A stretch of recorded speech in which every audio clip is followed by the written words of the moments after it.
Alright, what's up everybody? So the Royal Rumble was this weekend, and I thought that I would take a couple of seconds to talk about the WrestleMania picture that's kind of forming, because I thought it was a little bit interesting.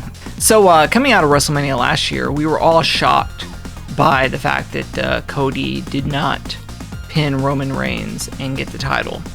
And we were all trying to figure out what the deal was with that. Why was that? And the picture started to form that, well, Cody needs to struggle, he needs adversity to get back to that mountain and to regain that spot so he could clinch and get the title. That makes all sense, that's fine and good.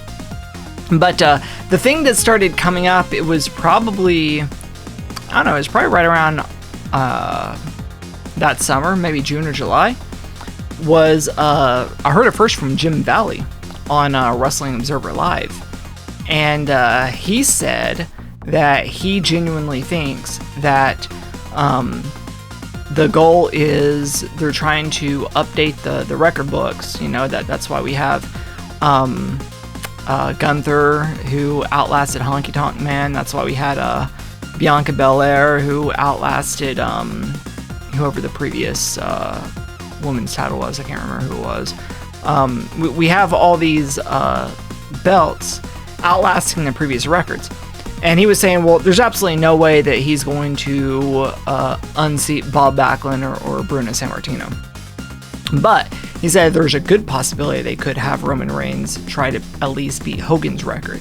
So you could say that Roman has the third longest title reign in the history of the company. I was like, well, that makes perfect sense. So we started doing the math. And we come to find out that in order to do that, he would have to have the title all the way until, I think it was September 14th of this year. And I was like, well, that's interesting, because summer officially ends September 21st, and September 15th or 16th or something like that was Saturday. So I was like, technically he could go all the way to SummerSlam and drop it at SummerSlam, and he would have fulfilled the obligation of beating Hogan's record, and at the same time have a really big stage for Cody to take the belt if they choose to pull the trigger with Cody at that particular event. That all makes all the sense in the world. And then it was a few weeks ago, actually, on Wrestling Observer Live, that Brian Alvarez stated that he said it's not a report, so don't aggregate him or nothing like that, but he was just saying, I just had this gut feeling that, remember how Vince, he left WWE, and then in January he weaseled his way back in so he could be there during the whole Mania buildup, and then at Mania itself he was actually at the show, and a lot of people were like, oh man, that night one was fire, but that night two was really off. Brian's assessment was, well, he's always said from day one, he felt like night one was Triple H's night, and night two is Vince's night, and that's why night two is a little bit more wacky than night one. But he said that he thinks that when they were going into WrestleMania, that Trips had booked, or was booking, for Cody to win the title, and then at the last minute, Vince tore up the script and said, no, that we have to have Roman retain. And there's no proof of that, but it kind of makes sense if that's the case. Because you remember the next night at Raw, he comes in like a Tasmanian devil and just completely just rips up the entire show top to bottom, and it was just a complete catastrophe. But anyway, all that to say, so in my mind, going into Rumble, I was like, well, there's no way they're going to give it to Cody, because it would be career suicide for him to go into Mania and lose 2 Manias in a row. And it looks like they're kind of building up this Rock Roman thing, so I was like, obviously the Rumble's going to go to Punk, and then they're going to do Punk versus Seth for the world title at Mania. So imagine my surprise when the Rumble finishes and Cody ends up getting the belt. I was completely blown away. And then I started thinking about what Alvarez said a few weeks ago. I was like, with so these allegations that came out against Vince has now been completely booted from WWE. He is officially just completely gone. What if that really was Hunter's whole thing, was to have Cody win the title last year at Mania, and Vince came in at the last minute, tore up the script, and wrote a new script.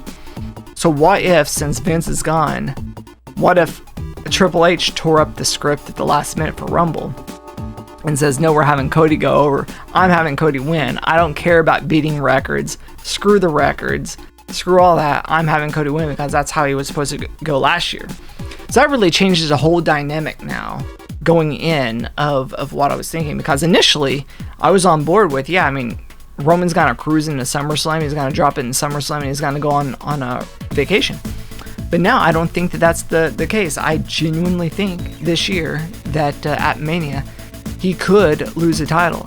He's had this title now for 3.5 years, and it's so wild to think that 4 months out from beating the record, the WWE could have the insanity to do. I mean, at this point, you may as well just lock the sucker on cruise control and just coast on into SummerSlam and drop it there. Well, if they book SummerSlam at the September 16th. I mean, technically they could, because it's still the summer, even though SummerSlam is notoriously in August. But for this, I think they could move it out if that was a plan. I don't know.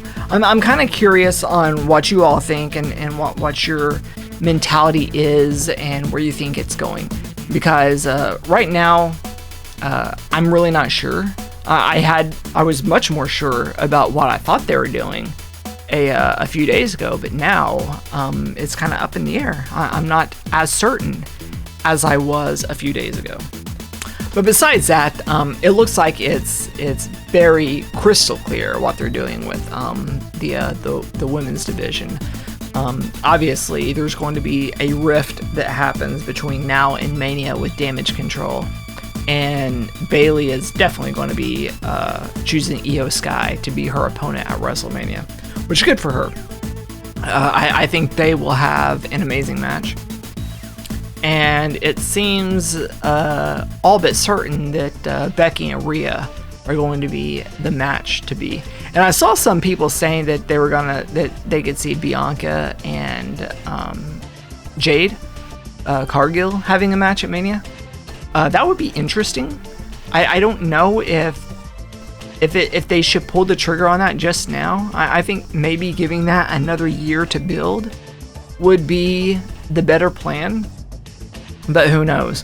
So you see, what they do is they have them tag team together, and then they do the obligatory breakup later on in the year, so they could start a feud, and then they can have their Mania match next year. So that's probably what they'll do. If Vince was booking it, anyway, that's what they would do. If Vince was booking it, they would be a tag team now for about 6 months, and then they would break up.